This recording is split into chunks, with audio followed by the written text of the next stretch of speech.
All right, for those of you who are unfamiliar with the conference, it actually has nothing to do with Torrey program.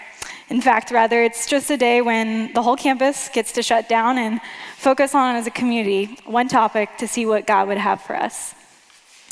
I'm a transfer student. Do we have some transfer students in the house? Yeah, great. And I came halfway through my sophomore year to Biola.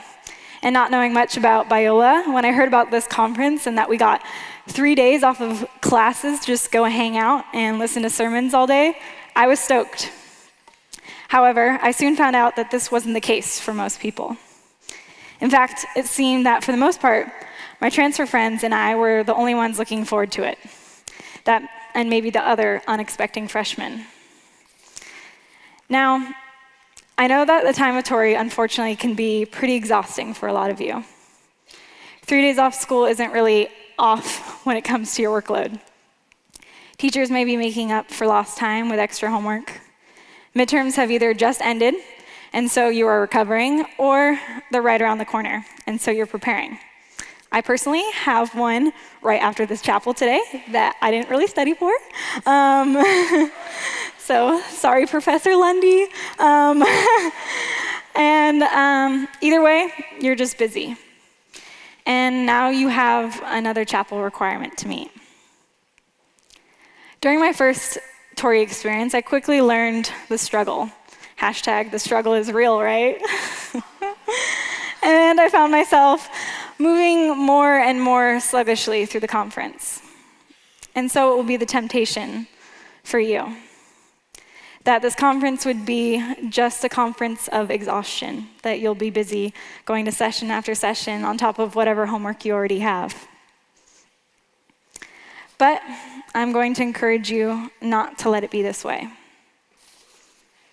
Now I know what you're thinking. Yeah, says the girl who is helping run the thing. But I'm not just saying this because it's my job, but truly because I believe that God may have something in store for you during this conference. And before we begin to explain the conference theme, we hit its very topic. The first conflict that you will hit will be how you can choose to approach Torrey Conference this year. Maybe as you're thinking of conflict, the only thing that comes to mind with conflict is the conflict that stands between your need for chapel credit and the extended weekend vacation you and your friends are planning. And in that case, the conference can look more like an obstacle than a tool. However, what if rather than working to get by, as I know personally, that's the temptation for myself amongst any type of conflict, just to lay low and try to get as few people upset as possible and just sweep the issue under the rug. What if rather we instead recognize God in the midst of our situation? That we take the opportunity to sit with God in the tension, as uncomfortable as it may be, and ask what God is doing amongst it. To ask God, what is he doing with me? What is he doing with others in the situation? That we let the time transform us and bring glory to God, rather than let it defeat us, leaving us damaged, or ignore it, possibly leaving us bitter. What if we allowed God into the situation, as he already is?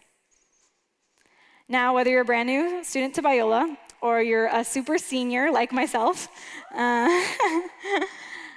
you no doubt have experienced some type of conflict. As college students, we're in the most transitional period of our lives.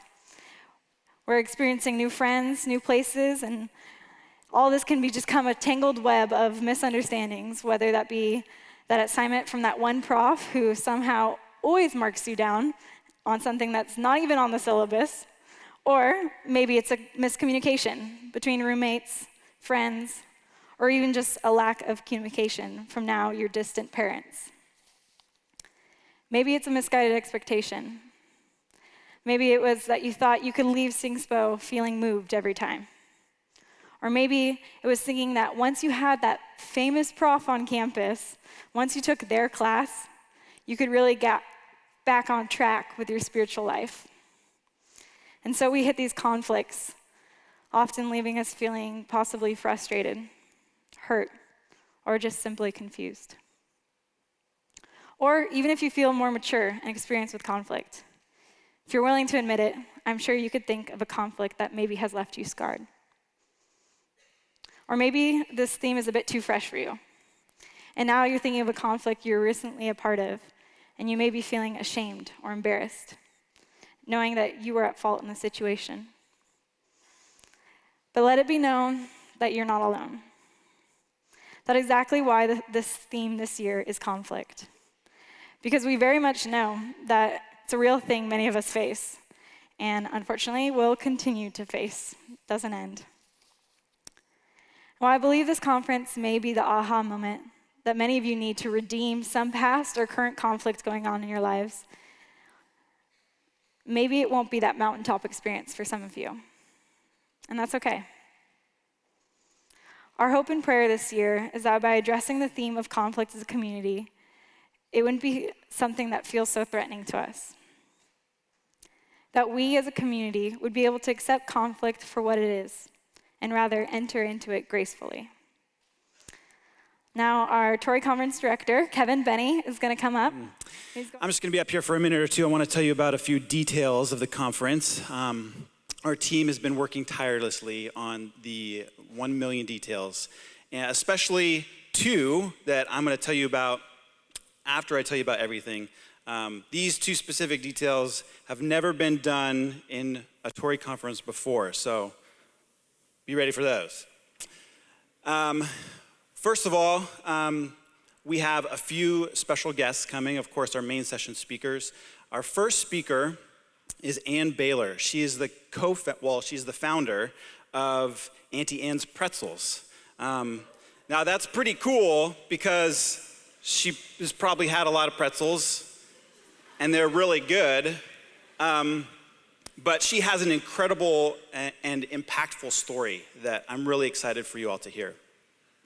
We have 2 folks, Gary Friesen and Annette Friesen, coming from Peacemakers Ministries. Now, they're actually not related.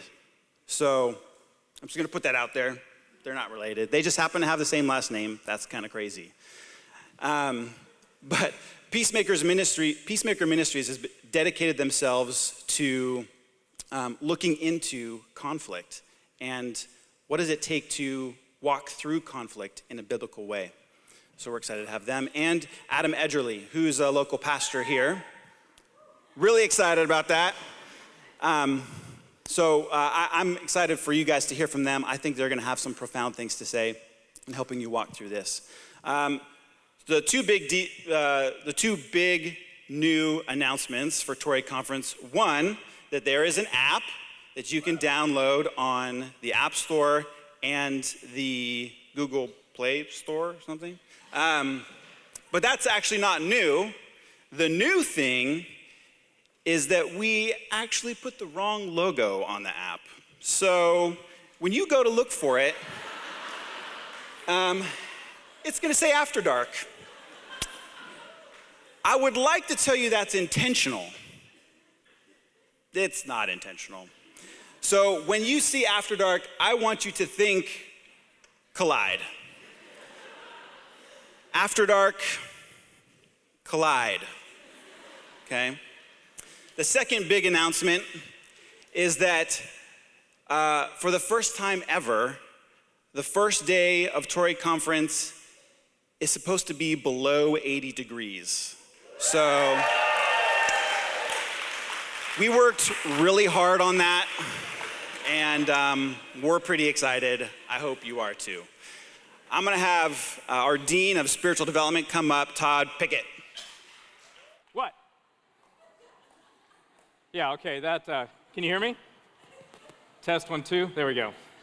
That was the Torrey Conference cartwheel. Yep, that was it. If you missed it, sorry. Could also be the Columbus Day cartwheel. Don't have much more to say about Columbus Day. Hey, on Sundays what I like to do is I like to go to Pete's Coffee near my house and pick up the paper, and I go straight to the funny pages. And if you see on the slide here, I think probably my favorite comic strip is The Far Side. Gary Larson. Anybody familiar with that? Yeah. Okay, you know what Larson likes to do is he likes to take animals and imagine what they'd be like as humans. I have some favorite cartoons. One is a couple of spiders at the playground. If we pull this off, we'll eat like kings. You guys are still getting it? Oh yeah, I get it. They're gonna eat a little 3-year-old. Okay. Another one is bears at a funeral, right?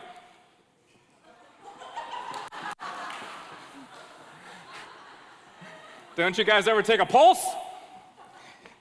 Another one is 2 deers having a little chat in the forest, probably right about hunting season. Bummer of a birthmark, Hal.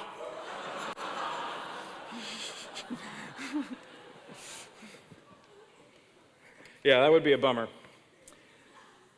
And this one has a little bit more to do with our theme, actually. The theme of conflict and how we kind of take shots at each other.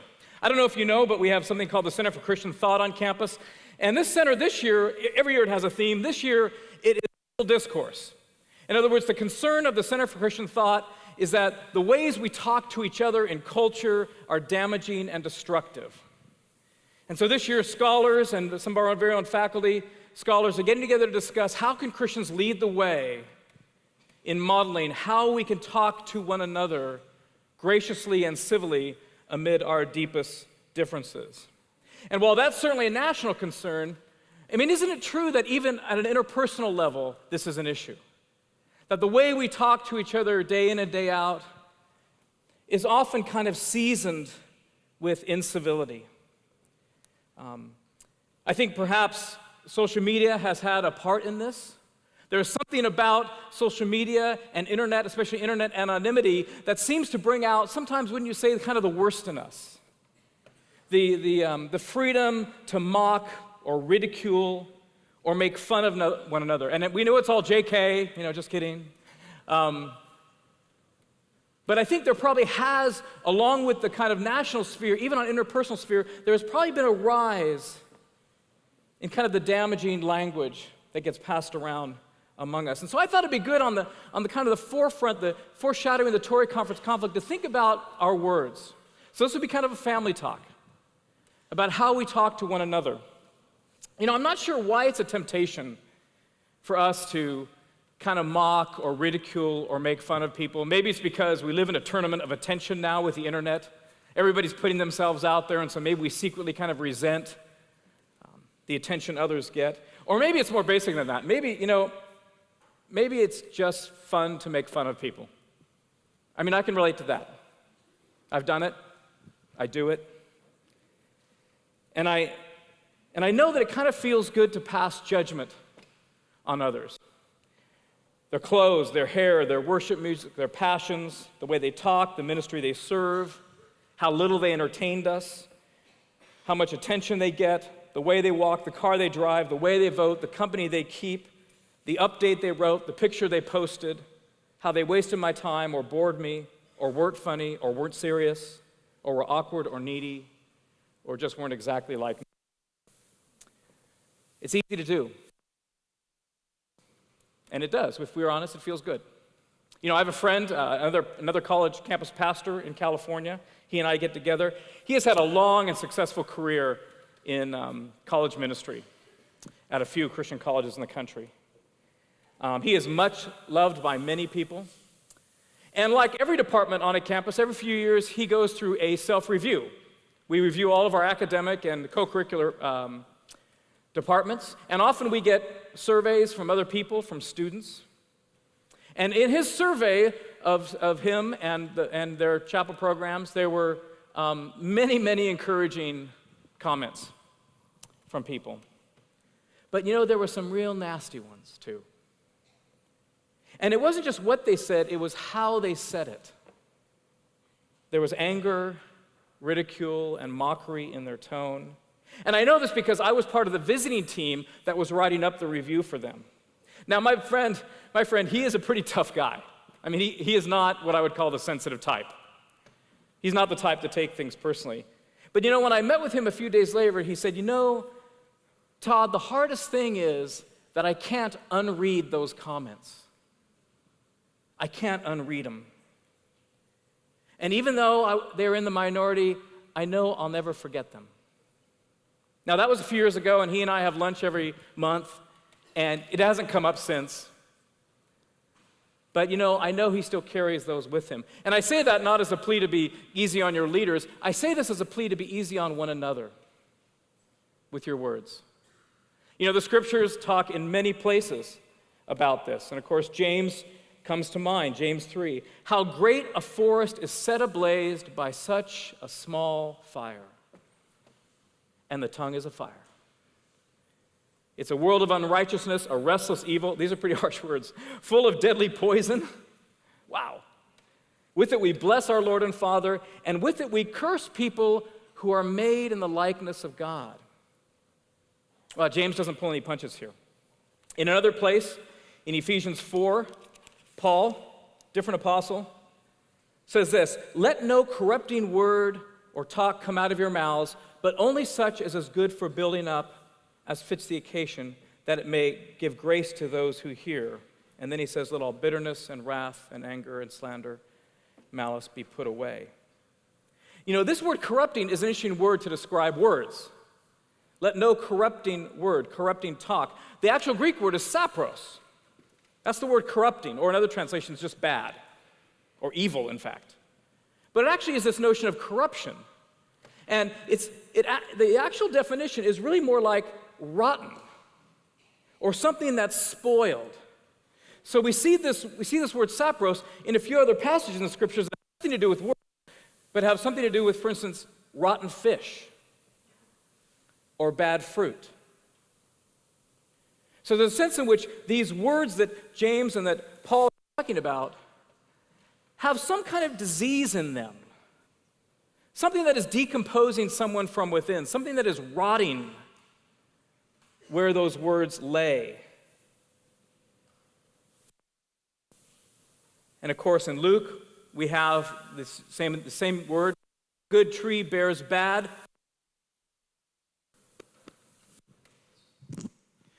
Nor again does a bad tree bear good fruit, for each tree is known by its fruit. And he's telling us this because he wants to talk about the heart.